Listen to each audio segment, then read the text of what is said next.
Oke, bismillahirrahmanirrahim. Assalamualaikum warahmatullahi wabarakatuh, Pak Luhur. Ya, Pak.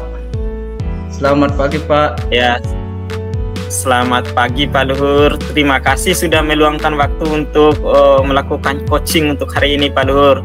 Ada apa nih yang mau dibagikan untuk hari ini? Begini, Pak. Saya pada pagi ini ingin membahas strategi pembelajaran berdiferensiasi untuk kelas 6 tunanetra, Pak.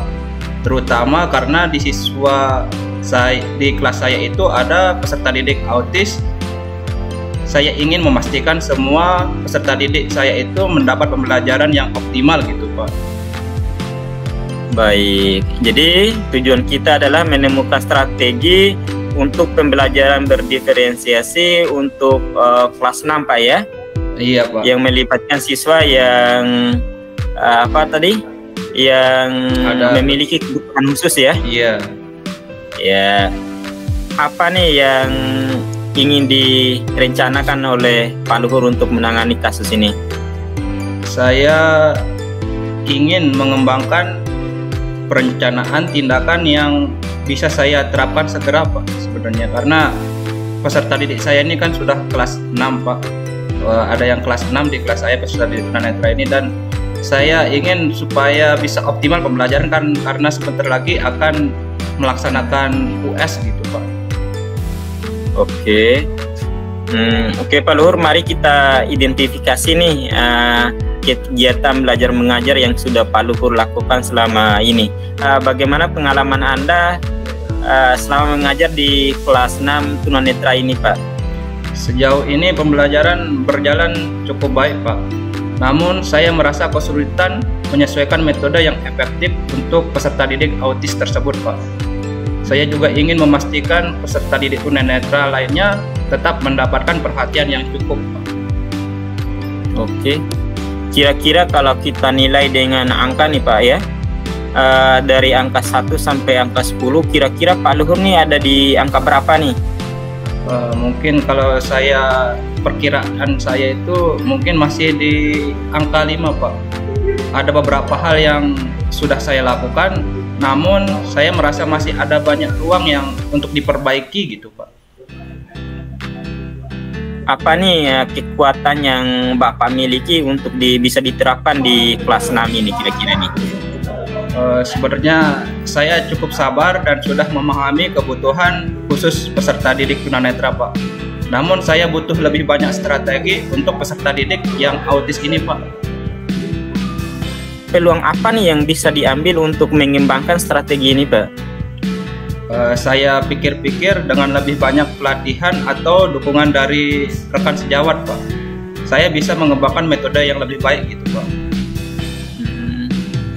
Apa nih yang menjadi hambatan kalau kita menerapkan strategi ini nih, Pak? Mungkin karena keterbatasan waktu dan sumber daya, Pak.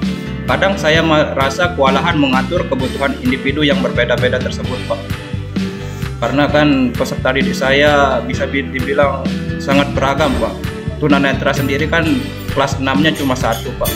Terus ada lagi kelas 3-nya, ada kelas 2-nya, ada SMP juga, Pak, untuk tunanetra. Sedangkan ada peserta didik 1 autis ini, Pak. Oke, Pak, ya. Baik, mari kita buat rencana aksi nih, Pak. Kalau Bapak tadi kan punya strategi, langkah apa nih yang akan Bapak ambil untuk kasus seperti ini? Mungkin saya memulai dengan mencari lebih banyak informasi dan strategi pembelajaran untuk peserta didik autis, Pak. Setelah itu saya akan mencoba mengintegrasikannya ke dalam rencana pembelajaran yang saya buat, Pak. Oke. Nah, yang menjadi prioritas Bapak untuk strategi ini apa nih, Pak? Mungkin fokus saya itu ingin fokus pada pembuatan materi pembelajaran yang bisa diakses baik oleh peserta didik tunanetra maupun peserta didik autis, Pak. Silakan, Pak Satrio.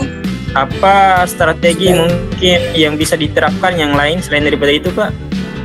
Saya akan memulai dengan mencari referensi online dan berkonsultasi dengan kolega yang memiliki pengalaman serupa.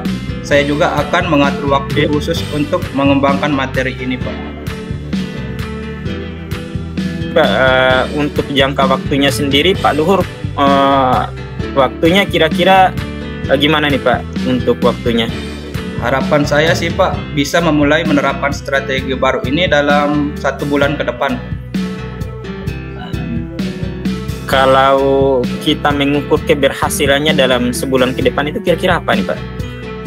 Mungkin keberhasilan itu akan terlihat dari bagaimana peserta didik autis itu bisa lebih terlibat dan berpartisipasi aktif dalam pembelajaran yang saya lakukan di kelas, Pak. Oke. Mari kita buat komitmen ya Pak. Jadi apa komitmen Bapak terhadap rencana ini Pak? Saya berkomitmen untuk terus belajar dan mengembangkan metode yang lebih baik untuk semua siswa saya. Oke. Pihak yang bisa membantu Bapak untuk rencana ini kira-kira siapa nih Pak yang akan Bapak minta bantuannya? Mungkin saya bisa meminta dukungan dari rekan sejawat, terutama guru bagi peserta didik autis yang bisa melakukan terapi dan memang memegang kelas autis, dan juga Bapak mungkin sebagai supervisor saya gitu Pak. Oke Pak Luhur. Nih sebagai kesimpulan nih Pak ya, bagaimana dengan tindak lanjut kita setelah dilakukan coaching ini nih Pak? Mungkin kita bisa bertemu lagi dalam 2 minggu untuk melihat perkembangan dan penyesuaian rencana jika diperlukan Pak. Oke ya. Kalau begitu ini mantap nih Pak rencananya. Saya tunggu 2 minggu ke depan Pak ya, kalau gitu Pak ya. Ya siap Pak. Saya akan selamat menjalankan tugas Pak Luhur ya. Oke. Assalamualaikum warahmatullahi wabarakatuh. Waalaikumsalam warahmatullahi wabarakatuh. Langsung ini pergantian nih Pak.